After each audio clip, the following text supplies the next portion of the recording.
राम मांडलिक को नरसी की प्रसिद्धि का समाचार। राजा ने एक दिन दीवान से सवाल किया, बोलो दीवान, विवाह की बातें सुनी, उसमें सच कितना और झूठ कितना? दीवान कहता है, आधा सच आधा झूठ। राजा कहता है, आधा सच क्या? दीवान कहता है, मेहता जी को भगवान ने मदद की, सही, पर कोई न कोई छप्पन के ऊपर भूंगड़ वागती होगी। यानी ये गुजराती में छप्पन के ऊपर भूंगड़ बजना का मतलब होता है कि कोई न कोई अमीर सेठ ने मदद करी, वैष्णव भक्त द्वारा मदद आई। किसी के मानने में नहीं आ रहा था कि अदृश्य दृश्य हुआ, चमत्कार हुआ, ये मानने में नहीं आ रहा था, लेकिन किसी सेठ ने मदद की। राजा कहते, मदद करने वाला ऐसा कौन सा भक्त है, पता लगाओ। दीवान कहते हैं, जैसा हुक्म। राजा बोले, इसमें आधा झूठ क्या?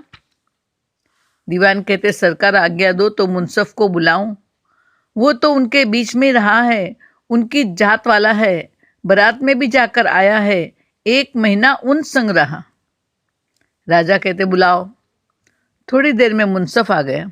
दीवान ने राजा का सवाल उसे बताया। मुंसफ कहते हैं, महाराज, हमने तलाश द्वारिका में की थी, पर कोई मदद करने वाला न मिला। राजा कहते, तो फिर आप क्या मानते हो? दीवान कहते हैं, आपके सामने कुछ भी सोच के बोल नहीं सकते, प्रमाण चाहिए।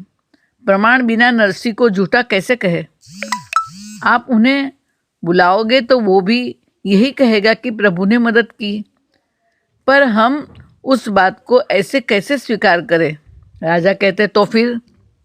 मुंसफ की स्थिति राजा से भी बड़ी सत्ता नागरीनाथ का भय था। नरसी को पाखंडी कहे तो राजा उनको कोई सजा कर बैठे। पाखंड का प्रमाण भी तो चाहिए, और सारी नागरीनाथ मुंसफ पर टूट पड़े। नरसी अब अकेला नहीं, उसके साथ वडनगर के राजा के दीवान मदन मेहता है। दूसरे हमारे राजा के दीवान भी उनको मान रहे हैं, इसलिए वो भी उनके साथ है। नागरीनाथ में नरसी का नाम था, मान था, भक्ति भाव था। अतः वो बोला, नरसी पाखंडी होगा तो पाखंड लंबा चलता नहीं, पोल खुल जाएगी। दीवान बोला, ठीक ठीक, अभी तो सरकार चुप रह के देखा करे।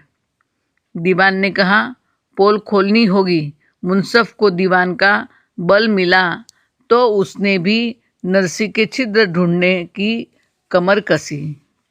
अभी तो चुप रहो, देखिए क्या होवे महाराज, खोज खबर करते रहे मुंसफ और दीवान।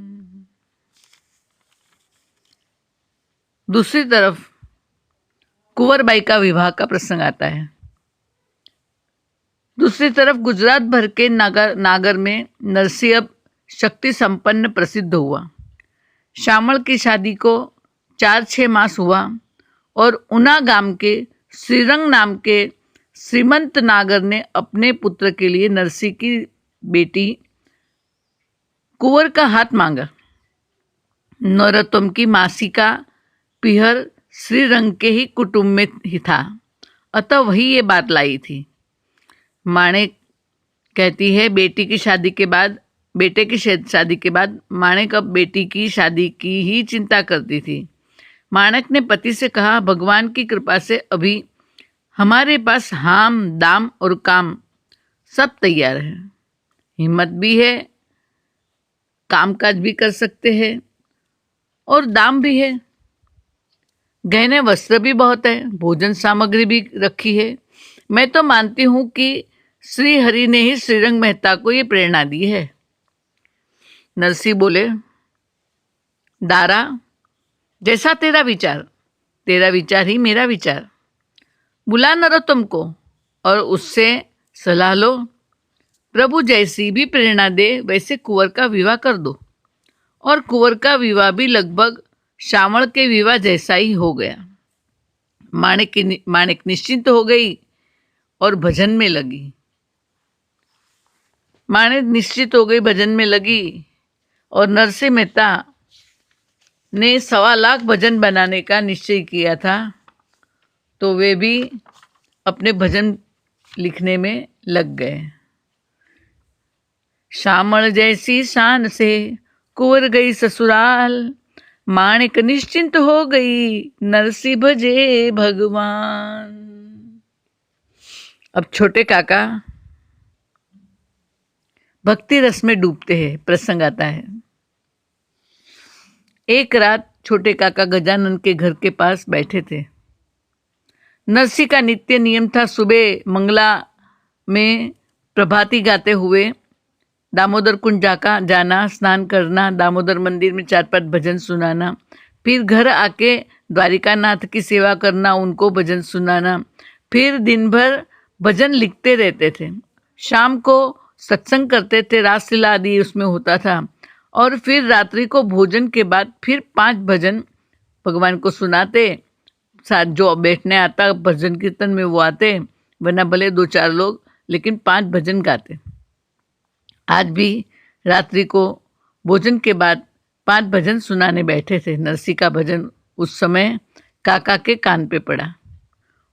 उसी वक्त मोटा भाई के सेवक ने आकर बताया कि मोटा भाई शांत हो गए, पुरुषोत्तम काका शांत हो गए। दूसरे दिन उनकी स्मशान यात्रा निकली। नरसिंह ने सबका रोना कूटना बंद कराया और भजन गाया। एक तू एम साहू को स्तवे, कौन होते नहीं को विचारे, कौन हो किस थकी आया इस जगत में, जाऊंगा कहाँ छूटे देह तब मैं। स्मशान यात्रा में जुड़े लोगों में के चित्त में भी स्मशान वैराग्य था, और नरसिंह के बोध को दवा के घूंट की तरह मन में उतार रहे थे। मोटे काका के शरीर छोड़ के जाने का परिणाम ये आया कि छोटे काका ने नरसिंह मेहता के संबंध में मोटे काका का स्थान लिया। अब वे नरसिंह के घर बार बार जाके बैठने लगे। दूसरी तरफ नरसिंह लोगों के न्योतों को मान देके हरि कीर्तन के लिए बाहर गांव जाने लगा।